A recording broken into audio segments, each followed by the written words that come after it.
그 무서운 무력 앞에서 우리 민족이 택한 방법은 평화적이었다는 겁니다. 평화적이고 비폭력적인 방법. 끊임없이 죽고 죽이고 폭력이 난무하는 이 세상 가운데에서, 그래서 폭력의 악순환이 이어질 수밖에 없는 그런 구조 속에서 우리 선조들이 택한 방법은 비폭력, 평화적 방법이었다는 거죠. 우리가 생각해보면 내 눈앞에서 우리 부모님이 매를 맞고 우리 자식이 막 칼에 찔려 죽인다 하고 말 발목에 밟히고 이런 가운데에서 그냥 맨손을 들고서 대한독립 만세를 외친다는 것은 대단히 어려운 것이거든요. 그래서 우리 선조들이 역사의 어떤 진정한 발전은 힘이나 무력에 의해서 되는 것이 아니라 어떤 정신적인, 더 고상하고 더 아름다운 것을 통해서 폭력의 악순환을 끊어내야 된다는 그런 인식들이 한반도 전체에 충만했기 때문에 가능한 것입니다. 세 번째 의미는 이 일에 있어서 지역이나 이념이나 남녀노소, 연령, 신분 모든 것을 다 뛰어넘어서 하나가 되었다는 겁니다. 그 사진은 3월 1일, 3월 말쯤에 수원에서 기생들도 막 대한독립 만세를 외쳤다는 겁니다. 100년 전에 이 땅 위에서 신분 제도가 훨씬 철저화된 그런 사회에서 저런 직업의 사람들은 나오기도 부끄러워했던 그런 거거든요.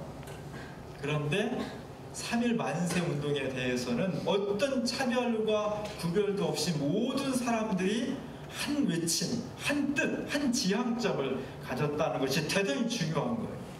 이것이 100년이 지나고 200년이 지나도 우리 사회가 끊임없이 반복하고 기념해야 될 중요한 의미가 있는 겁니다. 기독교적 입장에서는 3.1운동에 더 큰 의미를 간직하고 있어요. 우리가 아는 것처럼 이 거대한 운동을 이끌었던 33명의 대표들이 있습니다.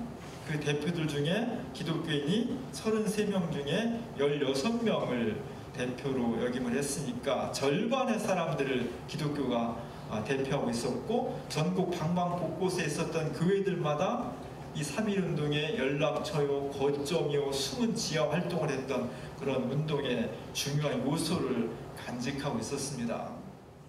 사실 이때 기독교는요, 우리나라에 전래된 지 한 35년 정도밖에 안 된 거니까 아주 신생 종교죠.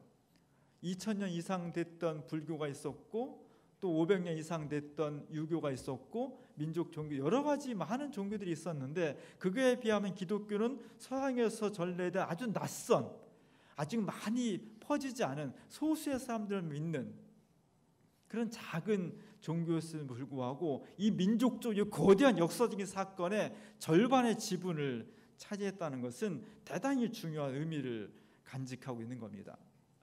오늘 한국교회가 100년을 넘어선 130년의 역사를 가지고 지금의 한국교회를 보면 교회 규모도 엄청나게 크고 사람도 많고 알려진 것도 많고 어디 가나 교회가 쌓여있고 돈도 많고 권력도 있고, 그런 것에 비하면 100년 전의 기독교는 훨씬 왜소했음에도 불구하고 훨씬 뜻깊은 일을 주장해 나갔다는 거죠. 오늘 한국교회가 이 3.1운동 때 한국교회의 모습을 배워야 돼요. 그것을 거울로 놓고 우리가 무엇을 잘못됐는지, 어디가 우리가 고쳐야 되는지, 회개해야 되는지를 명확하게 구분해내서 새로운 계기로 삼아야 됩니다. 다행스러운 것은 우리가 100년 전엔 저랬구나. 그렇다면 왜 그때는 교회가 힘도 없고 이름도 별로 없고 그 권력도 없었는데 저렇게 사회적으로 존중을 받았을까? 그 이유를 찾으면 우리가 갱신할 수 있는 방법이 되는 거죠. 그것은 딱 한마디로 말하면 교회가 교회를 위해서 존재하는 것이 아니라 사회를 위해서 존재하는 거죠. 민족과 역사의 아픔과 상처를 외면하는 것이 아니라 나도 힘들고 어렵지만 역사 현장에 같이 뛰어들어가서 그 상처를 끌어안고 같이 아파하면서 눈물 흘리고 연대하며 손을 잡을 수 있을 때, 지금이라도 한국교회가 그렇게 3.1운동 당시의 교회를 본받아 나갈 수 있다면 우리는 땅에 떨어진 현재의 교회의 위신을 새롭게 세우면서 하나님의 놀라운 역사를 드러낼 수가 있을 것입니다. 이렇게 교회가 100년 전에 한국 역사 속에 녹아들 수 있었던 것은 3.1운동이라는 것이 힘들고 어려운 십자가의 과정이었지만 그 십자가의 과정을 넘어서는 놀라운 기쁨과 환희를, 행복을 우리 선조들이 이미 느끼고 있었기 때문입니다. 100년 전에 3.1운동이 편한 것이겠어요? 어렵고 두렵고 떨리고 매맞고 투옥되고 죽임당하고 그런 고난의 현장이었습니다. 그럼에도 불구하고 그것에 뛰어든 사람들의 가슴 속에는 지금 이 고난이 아픔으로서만 끝나는 것이 아니라 이것이 끝나고 그 미래에 가면 억압과 아픔과 상처와 눈물을 벗어날 수 있는 새로운 독립과 자유와 평등과 새로운 세계를 건설한다는 그 기쁨, 그 미래에 대한 전망, 그것에 나오는 희망과 행복이 훨씬 더 강했기 때문이에요. 이것이 바로 2000년 전에 사도 바울이 로마서에서 고백했던 내용을 우리 선조들이 마음속에 가지고 있었던 겁니다. 로마서 8장 18절에서 사도 바울은 이렇게 고백하고 있어요. 한번 다 같이 읽어보겠습니다. 현재의 고난은 장차 우리에게 나타날 영광과 좋게 비교할 수 없도다. 지금 고난을 받는데, 지금 눈물 흘리고 아픈데, 그러나 장차 우리가 하나님으로부터 받을 영광에 비교하면 지금의 아픔은 아무것도 아니라는 거죠. 이것을 우리가 잘 간직하고 있어야 됩니다. 그리스도의 운명은, 현실에서의 운명은 십자가의 운명이에요. 그래서 많은 사람들이 복음을 받아들이기를 어려워합니다. 십자가는 고난이니까, 아픔이니까, 벗어나고 싶은 거니까. 그럼에도 불구하고 수많은 신앙인들이 이 십자가를 기꺼이 받아들일 수 있었던 것은 지금의 아픔이, 지금의 고난으로 끝나는 것이 아니라 장차 하나님께서 우리에게 줄 영광에 비교하면 이 고난은 아무것도 아니라는 거죠. 특별히 개인의 욕심이나 개인의 욕망보다도 사회 전체에, 이웃의, 역사의 아픔과 고난을 짊어지고 가는 사람들, 그것을 위해서 살아가는 사람들이 맞닥뜨리는 여러 가지 시험과 유혹과 아픔 앞에서 절망하지 않고 포기하지 않고 끝까지 그 길을 걸어갈 때 하나님께서 우리에게 놀라운 역사로 함께 주실 줄로 믿습니다. 100년 전에 한국 교회가, 100년 전에 3천만 우리 모든 교회가 느꼈던 그 뜨겁고도 행복한 마음을 오늘 누가복음 24장에서는 엠마오로 가는 두 제자를 통해서 우리에게 증거를 해주고 있습니다. 사실 예수님 사건은 2000년 전에 유대라는 작은 곳에 일어났던 예수님 사건은 어찌 보면 참 허망한 사건이에요. 예수라는 듣도 보도 못한 분이 갑자기 나타나서 갈릴리 지방을 어떻게 막 휘젓고 다녔습니다. 그리고 예루살렘을 진격을 했습니다. 그곳에서 서슬퍼런 헤롯과도 싸우고요, 바리새파 제사장들하고 맞짱 뜨고요, 어떤 때는 예루살렘 성전에 들어가서 막 상을 뒤엎어버렸잖아요. 뭔가 막 새로운 세계가, 혁명의 기운이 예수님과 그 주변의 제자들을 꽉 채우고 있었어요. 그래서 제자들은 이제 곧 예수님께서 왕이 될 것이고 우리는 그 왼편에 앉을 거냐 오른편에 앉을 거냐 행복한 싸움을 했던 거죠. 근데 예수님께서 오늘 갑자기 정말 황망하게 돌아가셨어요. 아무 소리도 못하고 그냥 체포돼서 아무 저항도 못하고 십자가 달려 죽는 그런 아픔을 경험하게 되었습니다. 저 그림처럼 너무 불쌍하게, 너무 비참하게, 너무 고통스럽게, 너무 맥없이 죽어버린 거예요. 이것을 바라보는 제자들은 너무너무 당혹스러웠던 겁니다. 그 전까지만 하더라도 뭔가 막 세상을 뒤엎을 것 같은 그런 어떤 의기가 충천했었는데, 그 핵심에 예수님이 있었는데 그 예수님이 하루아침에 체포돼서 재판받고 그냥 그 다음날 죽임을 당한 거예요. 들고 일어난 것도 없었고 아무런 움직임이 없었던 겁니다. 이것을 바라본 제자들은 엄청난 충격에 휩싸였고, 그래서 많은 제자들은 폐쇄 공포증에 걸린 거예요.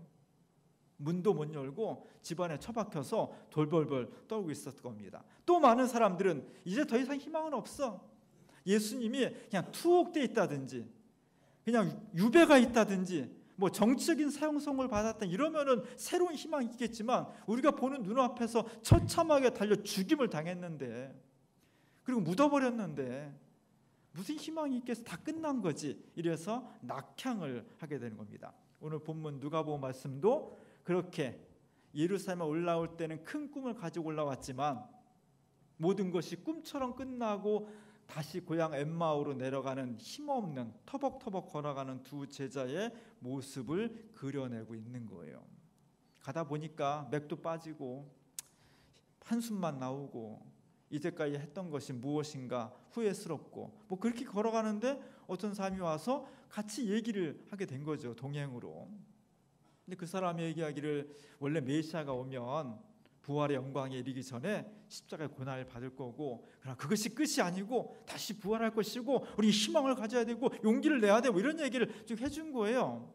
그러나 그것은 그냥 들려지는 것뿐이고 예수 그리스도의 처참한 죽음과 절망을 온몸으로 경험한 제자들에게는 아무런 감동이 없었던 거죠. 그렇게 얘기하는 사이에 목적지인 엠마오까지 왔다는 거예요. 저녁이 되어서 같이 이 사람들이 모여서 저녁을 먹을 때 예수님께서 떡을 떼어주시니까, 기도하며 떼어주시니까 그때서야 벌써 이 제자들의 눈이 띄었다는 겁니다. 제가 여러 번 보여준 엠마오 만찬이라는 렘브란트의 그림이에요. 저 어둠 속에 부활의 빛이, 희망의 빛이 예수 그리스도를 통해서 환하게 밝혀지는 겁니다. 그때서야 그들의 눈이 띄어지고 제자들은 너무 놀라가지고 눈이 동그래지는 거예요. 어두워서 잘 안 보이지만 예수님 밑에는 한 사람이 의자에서 떨어져가지고 무릎 꿇고서 깜짝 놀라는 거예요. 이 부활의 순간, 죽음과 절망과 눈물을 걷어낸 이 순간이 제자들에게 나타난 거예요. 정말 중요한 것은 저 신비하고 놀라운 사건이 하늘에서 일어난 것이 아니라 그냥 일상적으로 일어나는 부엌이에요. 저 뒤끝에 보면 여자 아줌마 하나 지금 밥 짓고 있어요. 매일 되풀이되는 일상, 그 속에서 죽음을 넘어서는 새로운 부활의 영광이 그 속에 나타났다는 겁니다. 이것을 경험한 사람들이 다시 회고하여 말하기를, 우리가 길에서 저분을 만났는데 우리 마음이 막 뜨거웠다. 그 말씀을 들을 때 하신 뜨거웠다. 그때는 예수라는 것을 전혀 예상도 못했기 때문에 그냥 지나갔지만 돌이켜보니까 너무너무 뜨거웠어. 우리 더 이상 절망하지 말자 하고서 되짚어 길을 돌아가서 예루살렘으로 가가지고 예수께서 부활하셨다는 것을 제자들에게 전했다는 겁니다. 이것이 복음의 시작이에요.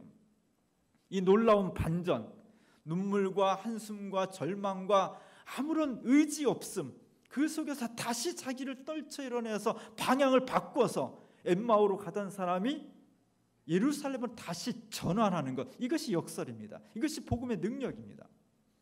우리가 그랬으면 좋겠어요. 우리 모두가 다 이런 역사의 경험이 됐으면 좋겠습니다. 오늘 이번 창립 기념주일을 맞으면서 우리 모두가 다 그런 새로운 사역자로 거듭나기를 원합니다.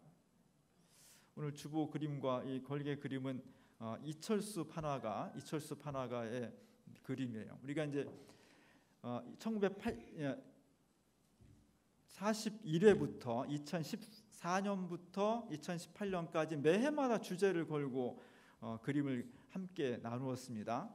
저렇게 다 기억나시죠? 다 기억납니다. 저 속에 우리가 창립 기념주일과 그 3.1운동 기념을 어떻게 우리가 함께 합류해서 그리스도의 복음으로 살아갈지를 고민하고 했습니다. 이번에 우리가 실은 그림은 이철수 판화가의 한반도라는 그림이에요. 80년대는 판화가 유행했습니다. 판화가요, 그 굵직한 선들을 통해서 뭔가 역동성을 가지고 있거든요. 우리나라 보통 그림은 저 어렸을 때는 우리나라 지도를 다 이렇게 착하지만 힘없는 토끼로 그렸잖아요. 근데 이분은 토끼가 아니라 뭐 키는 크지 않고 체구는 크지 않지만 아주 단단하고 탄탄한 사람으로 그렸습니다. 그 사람, 한반도 모양의 사람의 바깥에와 안속에 막 불꽃이 일어나는 거예요. 새로운 변화의 불꽃, 억압과 고통이지만, 아픔이지만 그것을 깨치고 새롭게 역사를 펼쳐나갈 수 있는 뭔가 막 불꽃이 일어나는 거예요. 바깥에도 있고 우리 안에도 있고, 그 불꽃이 내 인생과 역사를 변혁시켜 나가는 힘이 된다는 겁니다. 그냥 내가 운명을 맡겨 사는 것이 아니라, 강대국들의 우리 민족의 역사를 맡기는 것이 아니라 우리가 주체적으로 안팎으로 새로운 에너지를 가지고 우리가 주도하는 역사, 우리가 새롭게 되는 인생, 이것을 만들어 가자는 거예요. 그리고 저 사람은 좀 맨발에 그리고 머리도 짧게 깎고요. 몸을 보면 탄탄해요. 그래서 이 사람은 머리로만 사는 사람이 아니라 온 몸으로 역사를 살아내는 사람이죠. 그의 태도가 굉장히 굵직한 선을 가지고 있어서 가볍지 않은 겁니다. 중요한 것은 저 사람의 자세가 쫙 이렇게 S자로 딱 만들어졌잖아요. 마치 활을 쏘려면 활시를 힘차게 당기는 것처럼 몸 전체가 확 휘어 있다가 뭔가 팍 튕겨나갈 것 같은, 억압과 고통과 눈물을 깨치고 새로운 미래를 향해서 힘차게 뛰쳐나갈 것 같은 그런 역동적인 에너지를 간직하고 있는 겁니다. 그의 오른손은요 정말 단단한 주먹이고 그의 왼손으로 팔뚝에 잡고 있는데 그 손가락도 굉장히 투박합니다. 정교하진 않지만 그러나 어떤 난관이라도 어떤 어려움이라도 어떤 절망이라도 굴하지 않고 깨치고 나갈 수 있는 힘, 그를 향해서 그런 에너지를 가지고 좀 미래를 향해서 힘차게 나아가자. 84년도에 이 파나가가 그린 거예요. 굉장히 긍정적이고 낙관적인 미래입니다. 우리가 그런 전망을 가졌으면 좋겠어요. 그런데 저런 긍정적이고 낙관적인 미래가 저절로 이루어지는 것이 아니라 딱 한 가지 조건이 있어요. 그것은 남과 북이 지금처럼 나뉘어져 있지 않고 하나가 돼야 돼요. 만약에 저 그림이 저 사람이 허리를 딱 잘라서 하체만 그렸다고 생각해 보세요. 힘이 있겠어요? 상체만 그렸다고 생각해 보세요. 밑에가 허전하죠. 우리가 이런 긍정적이고 낙관적인 미래를 전망하려면 하나가 되는, 남과 북이 지금처럼 분단되어 있지 않고 이 분단을 극복하고 하나가 될 때에만 역사가 가능한 겁니다. 그것을 향해서 나아가야 돼요. 적어도 100년 전에 우리 민족은 3.1운동 때 온 결의가 다 남인이 북인이 남성이니 여성이니 어른이니 애인이 그런 거 따지지 않고 모두가 다 하나가 되어서 한 지점을 향해서 집중했다는 거예요. 지금 우리는, 지금 한국교회는, 지금 주민교회는 이제 어떤 어려움 속에서도 남과 북의 하나됨을 통해서 새로운 미래를 향해 나아가도록 기여하는 것, 기도하는 것, 그 활동에 적극적으로 참여하는 것, 그것이 우리의 사명입니다. 그것을 하는 사람에게 행복이 만들어진다는 거예요. 오늘 본문에 보면 제자들이, 오늘 우리는 어떤 행복한 신앙을 가지고 있느냐? 제자들이 예수님을 만나고서 고백을 하는 겁니다. 나는 정말 마음이 뜨거웠어. 지나고 났지만 예수님 우리가 말씀해 주실 때 그때는 잘 몰랐지만 정말 나도 마음이 막 뜨거워졌어. 이런 고백, 이런 행복감이 새로운 역사에 투신하게 되는 가장 중요한 거예요. 이 신앙 경험이 중요한 거예요. 이것은 사회과학의 논리로는 안 되는 거예요. 이것은 하나님께서 우리와 함께 하신다는 성령의 체험이 가능한 거예요.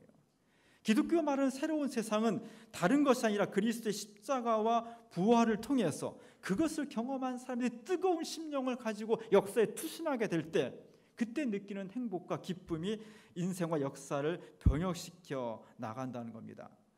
3.1운동 그리고 기독교, 오늘의 3.1운동, 오늘의 역사 현실, 오늘의 교회, 이 두 가지의 큰 흐름이 오늘 우리 안에서 함께 합쳐지고 있는 거예요. 이게 대단히 중요한 겁니다. 이 뜨거운 행복, 뜨거운 가슴을 가지고 행복한 마음으로 역사에 투신해야 돼요. 사회를 위해서 헌신하고 역사를 변혁시켜 나가는데 너무너무 힘들죠. 너무 힘들고 막 안 할 수 없고 어거지로 하다 보면 본인도 행복하지 않고 역사도 행복해지지 않아요. 힘들지만, 십자가이지만 어떻게 그 십자가를 행복한 마음으로 지느냐가 대단히 중요한 거예요. 그게 어디서 오느냐? 오늘 제자들은 고백하기를 하나님께서 우리에게 음성을 들려주시는 그 순간을 통해서 뜨거운 행복이 만들어진다는 겁니다. 오늘 32절에 보면은 다 같이 읽어보겠습니다. 그들이 서로 말하되 길에서 우리에게 말씀하시고 우리에게 성경을 풀어주실 때에 우리 속에서 마음이 뜨겁지 아니하더냐. 마음이 뜨거웠다는 거죠. 예수 그리스도의 음성을 듣고자 할 때 우리 속에 뜨거운 마음들이 일어났고 그것을 통해서 부활하신 주님을 만나게 되었고 그들을 절망시키게 하고 눈물 짓게 했던 현실이지만 그것을 뚫고 일어나서 새롭게 방향을 전환하는 놀라운 기적을 체험하게 되었다는 겁니다. 오늘 우리 개인의 삶 속에서 가정의 문제, 경제의 문제, 건강의 문제, 또 교회의 문제, 사회 역사 속에서 한반도의 문제, 경제 나라 위기의 문제, 여러 가지 문제들을 둘러싸고 있어서 때로는 절망적이기도 하고 때로는 슬프기도 해요. 그러나 이것을 다시 불러일으켜서 새로운 역사를 만들려면 오늘 이 두 제자처럼 하나님께서 우리에게 하시는 바를 마음을 열고 뜨겁게 받아들일 때 우리의 현실이 어찌할 수 없는, 현재의 고난이 어찌할 수 없는 장래 영광이 우리를 속에서 새로운 희망으로, 새로운 에너지로 우리에게 다가오는 겁니다. 그 힘을 가지고 나아가는 거예요. 그것이 오늘 이 그림처럼 우리 모두 전체를 하나가 되게 하고, 그 하나가 되는 것 속에서 현재를 딛는 발은 어렵지만 미래를 향해서 힘차게 나아갈 수 있는 에너지를 만들 수 있는 것입니다. 하나님께서 우리에게 교회 생일을 주셨습니다. 주님께를 있게 하신 그 이유가 무엇인지, 그리고 왜 하필 수많은 날들 중에서 3.1 운동 날에 우리가 생일을 맞이했는지, 그 의미가 우리들 속에서 하나로 엮여지면서 우리 자신은 물론이요 사회와 역사를 새롭게 변혁시켜 나가는데 행복하게 뜨거운 마음으로 동참하는 우리 모두가 될 수 있기를 주님의 이름으로 간절히 축원합니다.